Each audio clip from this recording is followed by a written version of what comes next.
Hi guys, welcome to How to Library. Today I'm going to show you how to find the material library on Bigo Live.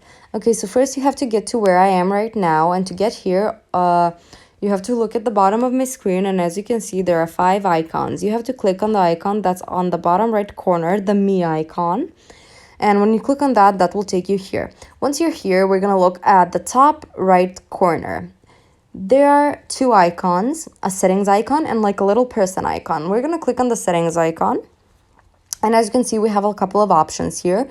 Privacy, blocked list, announcement, account manager, device manager, notifications, video quality, and material library. So right under video quality, there's material library. So we're going to click it.